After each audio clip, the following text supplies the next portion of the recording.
여러분 안녕하세요. 부동산 부투칠성 김하인쌤입니다. 동행모의고사와 함께 100점의 꽃을 피우자 동백꽃 강의를 시작하겠습니다. 동백꽃 동행모의고사는 우리 공인중개사 시험 제26회부터 33회 기출문제를 옳은 지문은 틀린 지문으로 변형하고 틀린 지문은 옳은 지문으로 변형한 총 8회분 모의고사 문제입니다. 여러분들이 기출문제를 정확히 공부했는가 다시 한번 확인할 수 있는 최적의 문제입니다. 문제집을 구입하실 분은 다음 사항을 참고해 주세요. 여러분들이 미리 45분 시간 정해서 미리 문제를 풀어보시고 이 해설 강의로서 복습하시면 가장 효율적으로 공부할 수 있습니다. 이 시간은 제2회 71번부터 80번 10문제를 공부하겠습니다. 자, 71번입니다. 청약과 승낙에 의한 계약 성립에 관한 설명 옳은 겁니다. 이번 청약과 승낙에 주관적 합치 있어야 되죠? 있어야 되고 객관적 합치도 있어야 계약이 성립합니다. 이번 승낙기간을 정한 계약의 청약은 청약자가 그 기간, 승낙기간 내에 승낙통지 받지 못한 때 원칙적으로 효력을 상실한다가 528조죠. 3번 계약의 본질적이죠. 본질적 내용에 대해서 무의식적 불합의, 그럼 본질적 내용에 불합의가 있으면 계약이 성립하지 않습니다. 성립하지 않으니까 그 뒤에 계약 취소할 수 없고 무효도 나올 수 없죠. 이게 정답입니다. 취소할 수 없어요. 4번 불특정 다수에 대해서 승낙은 불가능하죠. 그러니까 청약은 불특정 다수인 가능하죠. 네, 승낙은 자판기에서 동전 투입입니다. 동전은 동전 투입구에 넣어야 되죠. 길바닥에 뿌리면 커피 나오지 않습니다. 네, 승낙은 불특정 다수인에게 할 수 없습니다. 5번은 격승발. 격지자 간 계약에서 청약은 통지를 발송한 때 틀렸죠. 청약은 도달주의고 격지자 간의 승낙이 발신주의죠. 격승발 기억하면 되겠습니다. 정답은 3번입니다. 72번 갑과 을이 을소유 주택에 대한 매매계약을 체결했는데 주택이 계약 체결 후 소유권 이전 및 인도전에 소실되었다. 계약을 먼저 체결하고 나중에 소실돼서 후발적 불능입니다. 옳은 겁니다. 그럼 불능이 나오면 잘못한 사람 책임지고 잘못 없으면 책임 안 지면 됩니다. 1번 갑과 을의 책임 없는 사유로 예를 들어 태풍으로 주택이 소실돼서요. 그럼 소유자 을은 갑에게 매매대금 지급을 청구할 수 있는가? 태풍이라 갑 잘못 없죠. 그러니까 갑에게 청구할 수 없습니다. 2번 마찬가지죠. 갑과 을의 책임 없는 사유로 주택이 소실된 경우 태풍이에요. 그럼 을 매도인 을이 계약금을 수령하였다면 갑은 그 반환 청구할 수 있습니다. 갑은 돈 10원도 줄 필요 없었죠. 계약금 줬다면 반환을 청구해야겠죠. 3번 갑이 가실금 책임져야 돼요. 갑은 매수인이라 돈 줘야 됩니다. 갑이 가실로 주택이 소실된 경우 을은 갑에게 매매대금 지급 청구할 수 있습니다. 4번 을이 과실, 그럼 책임져야겠죠. 을이 소유자, 채무자라 자 을은 을이 과실로 주택이 소실됐죠. 그럼 갑은 계약을 해지할 수 있죠. 을이 채무자니까 채무자 고의 과실 있죠. 갑은 해지하고 손해배상도 청구할 수 있습니다. 자, 5번 죄송합니다. 5번에 오타가 있습니다. 자, 5번 갑의 수령 지체 중 갑이 책임져야 돼요. 갑과 을 책임 없는 사유로 주택이 소실된 경우 그래도 애초에 갑이 잘못해서 책임져야 돼요. 그러면 갑에게 매매대금 지급을 청구할 수 자, 있다로 좀 바꿔주세요. 죄송합니다. 없다를 있다로 수정하십니다. 그래서 5번이 정답이죠. 갑이 처음에 수령 지체했으니까 갑이 책임져야 돼요. 그러니까 을은 갑에게 돈 달라고 청구할 수 있답니다. 73번 제3자를 위한 계약 설명 틀린 겁니다. 그럼 계약은 갑과 을 요약자와 낙약자가 있죠. 제3자평은 당사자 아닙니다. 그럼 1번 제3자는 계약 체결 당시 당사자 아니라 현존할 필요 없습니다. 2번 요약자의 채무불이행을 이유로 제3자는 당사자가 아니죠. 그래서 요약자와 낙약자 계약을 해지할 수 없습니다. 제3자는 계약 당사자 아닙니다. 3번 낙약자는 다음 요약자의 계약. 이 계약은 요약자와 낙약자겠죠. 그래서 그 계약에 기한 동시행한변으로 제3자에게 대항할 수 있습니다. 4번 제3자 수익의사표시 후 특별한 사정이 없는 한 계약 당사자의 합의로 제3자 권리를 변경시킬 수 없습니다. 그리고 소멸시킬 수 없죠. 답은 4번입니다. 5번 낙약자가 상당한 기간을 정해서 제3자에게 수익료 확답을 채권했음에도 그 기간 확답을 받지 못한 때 제3자가 계약 이익 받을 것을 거절맞았죠? 거절한 것으로 봅니다. 이렇게 민법의 모든 채고 똑같습니다. 채고 물어봤는데 답이 없잖아요. 그럼 이대로 있겠답니다. 아직 수익자 돈 안 받았죠? 그럼 안 받겠다. 그래서 거절한 것으로 봅니다. 자, 74번 계약 해지 설명 옳은 겁니다. 1번은 묵시적 보입니까? 뭐든지 명시 묵시할 수 있습니다. 그래서 계약 해지도 묵시적 할 수 있습니다. 2번 해지 의사표시가 상대방에게 도달한 후 도달하면 효력이 생겼어요. 그래서 이를 처리할 수 없습니다. 3번 토지 임대차에서 그 기간 약정이 없는 경우 임차인도 임대인 둘 다 언제든지 해지 통과할 수 있습니다. 이제 4번이 불감성이죠. 당사자 일방이 수인인 경우 그중 1인이 대하여 해지권이 소멸한 때 그럼 다른 당사자에 대하여도 소멸합니다. 5번 특별한 사정 약정이 없는 한 합의 해지 그럼 합의 해지나 해지 똑같아요. 다 합의 특약에 따릅니다. 그래서 합의 해지로 인하여 반환을 금전에는 그 받은 날로부터 이자 가산할 필요 없죠. 아무 특약 없습니다. 정답이 5번입니다. 75번 갑은 자신 토지를 을에게 매도하면서 계약금을 수령했죠. 수령한 후 중도금 잔금은 1개월 후에 지급받기로 약정하였다. 옳은 겁니다.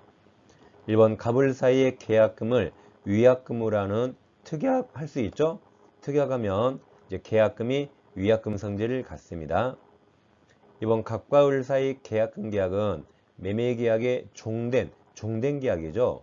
동네방 계약이 아닙니다. 3번 을은 중도금 지급했죠. 그럼 한 명이라도 이행 착수하면 둘 다 계약금 해제할 수 없습니다. 다시 3번 을은 중도금 지급 후 특약이 없는 한 계약금 포기하고 해지할 수 없습니다. 4번 을의 해약금에 기한 해제권 행사로 인하여 발생한 손해에 대해서 갑은 배상 청구할 수 없다. 이게 정답이죠. 이 계약금 해지하면 누가 잘못한 거 아니죠. 즉 채무불이행 없으니까 손해배상 청구할 수 없습니다. 5번은 임의규정이란 말이죠. 갑을 사이에 해약금에 기한 해제권을 배제하기로 약정하면 약정 유효입니다. 약정하였다면 이제 그 해제권 행사할 수 없습니다. 76번 환매 설명 옳은 겁니다. 1번 부동산에 대한 반드시 매매 등기와 동시에 해야 되죠. 동시에 환매권 보류를 등기한 때는 제3자에게 대항할 수 있습니다. 즉 등기했으니까 제3자에게 효력이 생기는 거죠. 1번이 정답입니다. 2번 환매특약은 매매계약과 반드시 동시에 해야 됩니다. 3번 부동산에 대한 환매기간을 7년으로 정하면 5년으로 단축되죠. 부동산은 5년 넘을 수 없습니다. 4번은 지문이 길어요. 그럼 항상 뒤로 가서 무엇을 물어봤는가 확인하라 했습니다. 그럼 4번은 제일 끝에 관습상 법정치상권이 발생하는가 물어봤는데 그럼 4번 제일 앞에 환매 보입니까? 환매나 환지 나오면 법정치상권 발생하지 않죠. 중간에 볼 필요가 없습니다. 5번 특별한 약정이 없으면 환매 득음에는 매수인이 부담한 매매비용 포함하는 거죠. 답은 1번입니다. 다음 77번 임차인의 부속물 매수 조건과 유익비 상환 조건권 설명 틀린 겁니다. 일단 부속물 매수는 강행 규정이고 유익비 상환은 임의 규정이 가장 큰 차이입니다. 1번 유익비 상환 청구권은 임대차 종료 전에 할 수 없죠. 종료 시 행사하는 거죠. 2번 부속된 물건 임차물의 구성 부분으로 일체가 된 경우 특별한 약정이 없는 한 부속물 매수 청구 대상이 되지 않습니다. 일단 1번이 정답이고 부속물은 독립성이 있어야 되죠. 여기처럼 구성 부분으로 독립성이 없으면 매수 청구 인정되지 않습니다. 3번 임대차 기간 중 부속물 매수 청구권을 폐지하는 당사자 약정은 강행규정 위반 무효죠. 임차인에게 불리해서 무효가 됩니다. 4번 일시사용 나오면 제일 끝에 부속물 매수 청구권 인정할 수 없습니다. 5번 유익비 상환 청구권은 임대인이 목조물을 반환받고 6개월 행사해야 되죠. 답은 1번입니다. 다음 임대인 동의 없는 임차권 양도와 전대, 동의 없을 때는 양도, 전대 똑같습니다. 갑부동산을 을에게 임대차 했죠. 동의 없이 무단으로 병한테 양도하거나 전대합니다. 그러더라도 을과 병의 양도, 전대는 유효입니다. 그냥 갑에게 안 들키면 됩니다. 들키면 을이 책임지는 거죠. 둘 간의 유효라 을은 병에게 조매를 넘겨야 되고 을은 갑동의 받아줄 의무를 병에게 부담하죠. 유효니까 의무가 있습니다. 근데 갑에게 안 들키면 되거든요. 근데 들켰네요. 그럼 갑은 해지하고 둘 다 쫓아낼 수 있죠. 이렇게 해지할 수 있는데 예외적으로 무단양도 당사자가 법률상 배우자고 같이 동거하면서 X부동산에서 가구점을 운영합니다. 이 경우 배우자 간의 무단양도가 임대인 갑에 대한 배신적 행위가 아닐 만한 이런 특이한 사정이 있다면 예외적으로 임대인의 해지권이 제한됩니다. 이런 예외적 판례가 있습니다. 다시 갑과 을이 임대차인데 동의 없이 무단양도 전대했어요. 그럼 갑은 해지할 수 있죠? 근데 해지하든 말든 갑 마음이죠. 해지 안 했습니다. 여전히 임대차 유효라 을은 갑에게 차임 줘야 됩니다. 그럼 갑은 돈 받으니까 재산상 손해가 없습니다. 따라서 병에게 나가라 할 수 있죠. 즉 점유배제 청구할 수 있죠. 또다시 돈 달라고 못합니다. 차임 상당의 손해배상이나 부당이득 반환 청구할 수 없습니다. 을에게 돈 받으면 되죠. 병한테 또 받는 거 아닙니다. 78번 갑 소유 건물을 임차하고 있던 을이 갑 동의 없이 무단으로 병에게 전대하였다 옳은 겁니다. 1번 특별한 사정이 없는 한 갑은 무단 전대를 이유로 계약 해지할 수 있습니다. 2번 을은 병에게 건물을 인도하여 병이 사용 수익할 수 있도록 할 의무가 있죠. 을 병은 유효기 때문에 병이 사용하게 할 의무가 있습니다. 3번 갑이 해지한 적 없죠. 아직 해지하지 않았으니까 갑을 간의 임대차 관계는 소멸하지 않습니다. 4번 임대차 계획이 존속하는 동안 그 말은 갑이 해지하지 않았어요. 그럼 갑은 병에게 불법점을 이유로 한 차임 상당 손해배상 청구할 수 없다 그랬죠. 을에게 돈 받으니까 재산상 손해가 없습니다. 답이 4번입니다. 5번 을이 건물의 소부분을 병에게 사용하게 한 경우 갑은 해지할 수 없습니다. 아주 조금 무단전대한다고 해지하면 안 되겠죠. 정답은 4번입니다. 79번 갑은 자신의 X건물 1억짜리를 을의 Y토지 2억 상당이네요. 2배 차이 나네요. 교환하는 계약을 체결하면서 을이 8천만원 보충금을 을에게 지급하기로 약정하였다. 그럼 대강 시가가 대강 맞네요. 자, 옳은 겁니다. 자, 그럼 교환이 나오면 매매로 바꿔요. 기억. 갑과 을의 교환 계약은 분료식이라 서면 작성 유효하지 않습니다. 니은 을은 갑의 보충금 미지급을 이유로 즉 매매 대금 안 주면 당연히 해지해야겠죠. 맞았습니다. 교환을 해지할 수 있다. 디귿 계약 체결 후 이행 전에 X건물이 지진으로 붕괴됩니다. 그럼 지진은 갑을 쌍방 책임 없는 위험부담이죠. 그럼 을은 토지 인도할 필요 없죠. 그래서 갑은 을에게 Y토지 인도 청구할 수 없습니다. 건물이 지진으로 붕괴되면 을을 잘못 없죠. 그럼 을은 반대 의무를 이행할 필요 없으니까 반대 의무인 Y토지 이행할 필요 없습니다. 리을 교환계약이 해지되면 갑을 간의 원상회복은 동시행관계가 있죠. 그래서 옳은 거라 정답은 1번 니은입니다. 네, 80번 갑 소유 X토지와 을 소유 Y주택에 대한 교환계약에 따라 각각 소유권 이전 등기가 맞춰진 후 그렇게 계약 해제됐습니다. 그럼 계약 해제 소고표로부터 보호되는 3자에 해당하는 자 그랬는데 자 해제의 3자로 보호되려면 우리 판례는 등기를 요합니다. 해삼 등기 해오세요. 해제의 3자 뭐 해야 돼요? 등기해야 됩니다. 그럼 사은 2차 갑소유 X토지 그리고 을소유 Y주택이 있죠. 근데 교환해서 등기했으니까 X토지가 갑소유죠. Y주택은 을소유인데 교환해서 X는 을 앞으로 등기했고 Y는 갑 앞으로 등기한 거죠. 그리고 이제 해제가 된 거죠. 이때 해제의 3자로 보호되는 자는 해제 전에 등기한 자입니다. 그럼 자, 위에 그림 똑같습니다.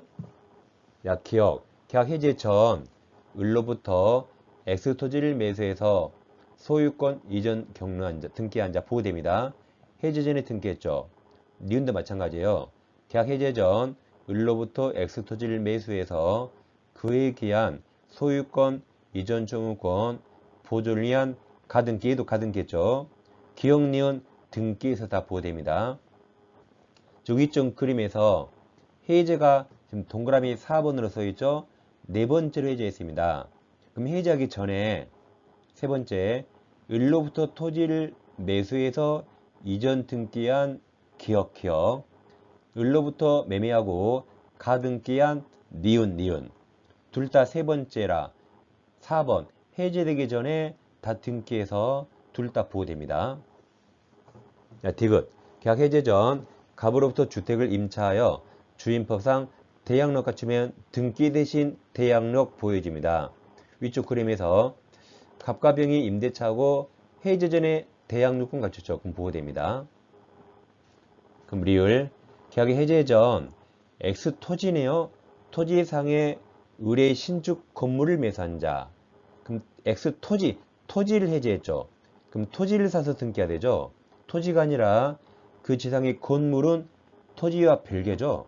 그래서 토지를 매수한 자는 건물을 매수한 자는 X토지 대상물의 별개라 보호되지 않습니다.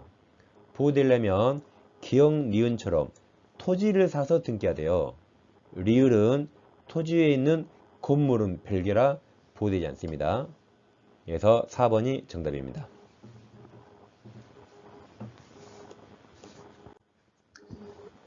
자, 이렇게 2회 과정을 마치겠습니다. 자, 좀비 기출특강 갑을병 사례편을 진행하고 있습니다. 시청하시려면 왼쪽 영상 클릭하시고 다음 공유기사법 요약집 풀 강의를 시청하시려면 오른쪽 영상을 클릭하시면 볼 수 있습니다. 자, 이제 다음 주에 3회 과정으로 찾아뵙겠습니다. 자, 감사합니다.